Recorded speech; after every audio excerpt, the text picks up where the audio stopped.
Hello students, आज हम बात करने वाले हैं class 10 science important chapter control and coordination के इंडेक्स या फिर बोल सकते हैं आप ब्लू क्वेश्चंस की। ब्लू क्वेश्चंस काफ़ी इंपॉर्टेंट होते हैं बोर्ड एग्जाम के पॉइंट ऑफ व्यू से। काफ़ी नंबर्स में यहाँ से आपके बोर्ड में क्वेश्चंस पूछे गए हैं, तो वन शॉट में आज हम कंप्लीट करेंगे। मस्ट वॉच वीडियो है, लास्ट तक देखिएगा। वीडियो को लाइक कर दीजिए और चैनल को सब्सक्राइब कर दीजिए। चलिए स्टार्ट करते हैं। Question number first, page number 105। पहला क्वेश्चन है आपका, what is the difference between reflex action and walking. Reflex action, it is a spontaneous involuntary response to the stimulus. ठीक है, रिफ्लेक्स एक्शन बेसिकली क्या है, स्पॉन्टेनियस होता है और इनवॉलेंटरी होता है, उस पर हमारा कंट्रोल नहीं है। ठीक है, लेकिन walking it is a voluntary response to the stimulus. ठीक है, हमें पता होता है कि वॉकिंग कब करनी है, ये हमारा वॉलेंटरी एक्शन है। It is controlled by the spinal cord और it is controlled by the brain. ठीक है, रिफ्लेक्स एक्शन स्पाइनल कॉर्ड से कंट्रोल होता है, जबकि walking it is controlled by brain. The kind of response occur within the fraction of second, बहुत जल्दी हो जाता है, जबकि kind of response take longer time. ठीक है, वॉकिंग एक लॉन्गर प्रोसेस है, जबकि जो रिफ्लेक्स एक्शन है वो एक फ्रैक्शन ऑफ सेकेंड में ही हो जाता है हमारा। नेक्स्ट क्वेश्चन है, what happens at the synapse between two neuron. ठीक है, तो न्यूरॉन का डायग्राम आप देखें तो कुछ इस तरह का डायग्राम आपको देखने को मिलता है न्यूरॉन का।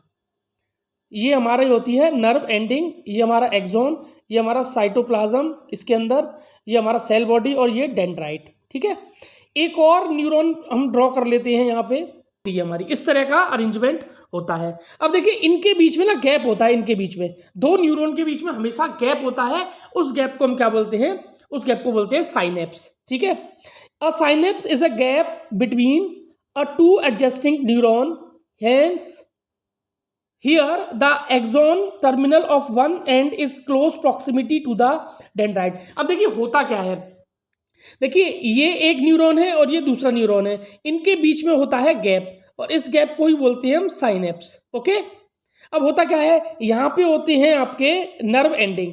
अब नर्व एंडिंग में आपका फ्लो करता है electrical signal.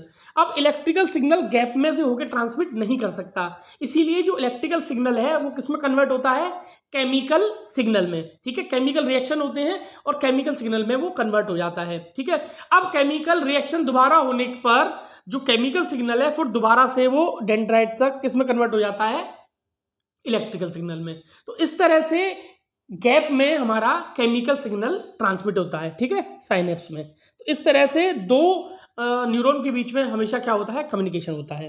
Which part of the brain maintains posture and equilibrium of the body. तो ये हमारा जो पार्ट होता है, हिंड ब्रेन का पार्ट है सेरिबेलम। ठीक है, याद रखिएगा जो सेरिबेलम है हिंड ब्रेन का पार्ट है, ये हमारे इक्विलिब्रियम ऑफ द बॉडी और पोस्चर को मेंटेन रखता है। नेक्स्ट क्वेश्चन है, how do we detect the smell of agarbatti. ठीक है, अगरबत्ती की स्मेल को हम कैसे डिटेक्ट करते हैं, इन आवर नोज, हमारी नोज में क्या होते हैं, ऑल फैक्ट्री रिसेप्टर्स होते हैं जो स्मेल को डिटेक्ट करते हैं। They detect the smell and जो केमिकल सिग्नल है set of a chemical reaction, as a result a nerve impulse is generated. ठीक है, तो ये केमिकल रिएक्शन देती हैं और फिर उसके बाद नर्व इम्पल्स जनरेट होती है जो कि जाती है हमारे ब्रेन तक।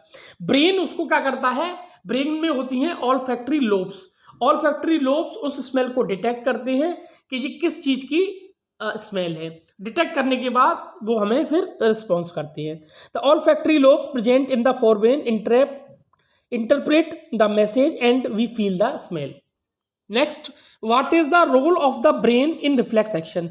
वैसे तो रिफ्लेक्स एक्शन में कोई ब्रेन का रोल नहीं होता है, पूरा जो रिफ्लेक्स एक्शन है वो स्पाइनल कॉर्ड से ही कंट्रोल होता है, लेकिन ब्रेन तक मैसेज जाता जरूर है for a future use. Reflex action takes place in the spinal cord, the information that the reflex action has provided goes on to reach the brain which store the information for the future use. ठीक है, future use के लिए जरूर रखता है brain उसको। Next question, what are the plant hormones. तो देखिए, a plant hormones is a chemical substances. ठीक है, which is produced naturally in the plant, ठीक है, नेचुरली प्लांट से क्या होते हैं, ये रिलीज होते हैं हमारे जो प्लांट हार्मोन्स हैं, and regulates growth and psychological process to bring about control and coordination of various activity in the plants, ठीक है। और जो प्लांट्स में बहुत सारी एक्टिविटीज चलती रहती हैं और कंट्रोल एंड कोऑर्डिनेशन के लिए हमारा ये हार्मोन्स जरूरी होते हैं प्लांट्स में, okay. How is the movement of the leaves of sensitive plants different from the movement of the shoot towards light, ठीक है, दोनों ही अलग अलग चीजें हैं। देखिए मूवमेंट ऑफ सेंसिटिव प्लांट, ठीक है, मूवमेंट ऑफ सेंसिटिव प्लांट होता है नेस्टिक मूवमेंट, ठीक है, जैसे टच मी नॉट प्लांट है तो ये नेस्टिक मूवमेंट हुआ, ठीक है। जबकि movement of shoots towards light is an example of tropism, ठीक है, ये ट्रोपिज्म मूवमेंट है। It is stimulus to touch, ठीक है, इसका जो स्टिमुलस है वो टच है, जबकि इसका स्टिमुलस लाइट है, okay. It is not regarded as a growth movement. अब देखिए इसमें कोई ग्रोथ तो होती नहीं है, टच मी नॉट प्लांट में ग्रोथ नहीं होती, सिर्फ फोल्ड होता है आपका जो टच मी नॉट प्लांट है। जबकि जो आपका movement of shoot towards light है, ट्रोपिक मूवमेंट है, ये हमेशा ग्रोथ रिलेटेड ही होती है, okay. Next question, give an example of a plant hormone that promote growth. तो देखिए auxin is a plant hormone that promote growth, ठीक है, ध्यान रखिएगा auxin is a plant hormone.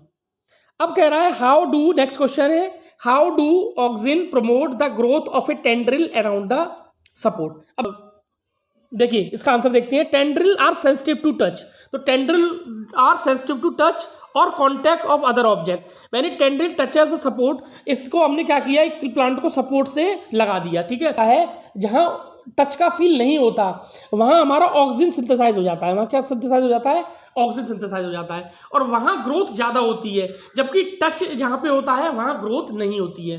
तो अदर साइड में जहां टच नहीं होता उसके अदर साइड में जो प्लांट होता है वो ज्यादा ग्रो करता है, इसीलिए वहां टेंड्रिल्स बन जाते हैं, ठीक है। As a result the side that is not in the contact with the support grows faster that the side which is contact with the support. यही मैं बता रहा था, जो साइड सपोर्ट में होती है वो साइड ज़्यादा ग्रो नहीं करती, जबकि उसके अदर साइड में हमारा जो ऑक्सीजन है वो सिंथेसाइज हो जाता है और वहाँ ग्रोथ ज़्यादा होती है और वहाँ से क्या होता है, टेंड्रिल्स बन जाते हैं। Design and experiment to demonstrate hydrotropism. तो देखिए हमें क्या क्या चाहिए, एक तो हमें पोरस पॉट चाहिए, ठीक है, सैंड चाहिए, और हमें क्या चाहिए, एक सीड चाहिए, ठीक है, ये सब सारी चीज़ें चाहिए हमें, ठीक है। हम क्या किया, ये अरेंजमेंट बना लिया, ये वाला अरेंजमेंट बना लिया, ठीक है। हमने यहाँ सीड लगा दिया, ठीक है, और यहाँ लगा दिया एक वाटर इन पोरस पॉट। तो हमने इसमें क्या किया, पूरे में रेता भर दिया, सैंड भर दिया, और यहाँ हमने सीड डाल दिया, ठीक है। सीड डालने पर हमने क्या किया, इस पॉट को हमने वाटर से भर दिया। धीरे धीरे ये पोरस पॉट है, ठीक है, पानी इसमें से रिसेगा नीचे की तरफ। तो कुछ दिन बाद जब देखेंगे तो ये जो सीड है इसमें से जो रूट्स निकलेंगी वो किधर ग्रो करना स्टार्ट करेंगी, जिधर पॉट है, पोरस पॉट है, जहाँ पे वाटर भरा हुआ है। तो इससे हमें पता लग जाएगा आफ्टर ए वीक कि जो हमारा मूवमेंट होता है वो हाइड्रोट्रोपिक मूवमेंट है, ठीक है। How does chemical coordination takes place in animal. तो देखिए एनिमल में ग्लैंड्स होती हैं और ग्लैंड्स अपना सिक्रेशन किधर देती हैं, सीधे ब्लड में, सीधे ब्लड में, और ब्लड कहाँ पहुँचता है, सीधे टारगेट ऑर्गन तक, ठीक है। और टारगेट ऑर्गन से हमें क्या मिलता है, रिस्पॉन्स मिलता है। देखिए यही चीज लिखी होगी यहाँ पे, in animal endocrine glands as a result stimulate releases the chemical substance hormone into the blood. Blood carries the hormones to the target organ, the target organ transmit the information to bring about the effect, ठीक है। Why is the use of iodize salt advisable. देखिए हमारी जो thyroid gland होती है उसमें जो main ingredient है वो होता है आयोडीन, ठीक है। अगर मान लीजिए आयोडीन की कमी हो जाए, ठीक है, तो उसकी वजह से क्या हो सकता है, उसकी वजह से एक रोग हो सकता है, इसको बोलते हैं गोइटर, ठीक है। और हमारी जो मेटाबॉलिज्म एक्टिविटीज़ है वो भी गड़बड़ा सकती हैं, ठीक है। तो ये हमारा आयोडाइज सॉल्ट का क्या है, यूज है। How does our body response when adrenaline is secreted in the blood. देखिए एड्रेनलिन जब हमारी बॉडी में सिक्रेट होता है तो हमारा हार्ट रेट, हार्ट बीट और हमारी मेटाबॉलिज्म जो एक्टिविटीज़ हैं वो तेज होने लगती हैं, जिससे हमें जो एनर्जी है वो ज़्यादा से ज़्यादा मिले, ठीक है। तो ये हमें फ्लाइट एंड फाइट के लिए प्रिपेयर करता है। तो जब भी एड्रीनल ग्लैंड से एड्रेनलिन हार्मोन्स निकलता है तो ये हमें किसके लिए प्रिपेयर करता है, फ्लाइट एंड फाइट के लिए, इमरजेंसी सिचुएशन में, ठीक है। Why are some patient of diabetes treated by a given injection? देखिए इंसुलिन जो होता है वो सिक्रेट होता है पेनक्रियास से। जब कभी भी पेनक्रियास से इंसुलिन बनना बंद हो जाता है तो जो हमारा ग्लूकोज का लेवल है वो ब्लड में बढ़ जाता है। उस ब्लड का लेवल बढ़ने से एक डिजीज होती है जिसको हम बोलते हैं डायबिटीज़। ठीक है, डायबिटीज या जनरली हम शुगर भी बोल देते हैं। तो जब ब्लड में शुगर की मात्रा बढ़ जाती है तो उसके लिए इंसुलिन तो निकलता नहीं है पेनक्रियास से, तो हमें बाहर से इंसुलिन का क्या लेना पड़ता है, इंजेक्शन लेना पड़ता है to control a blood sugar level. ठीक है, insulin plays an important role in sugar metabolism. Insulin lower the blood sugar level in some patient of diabetes.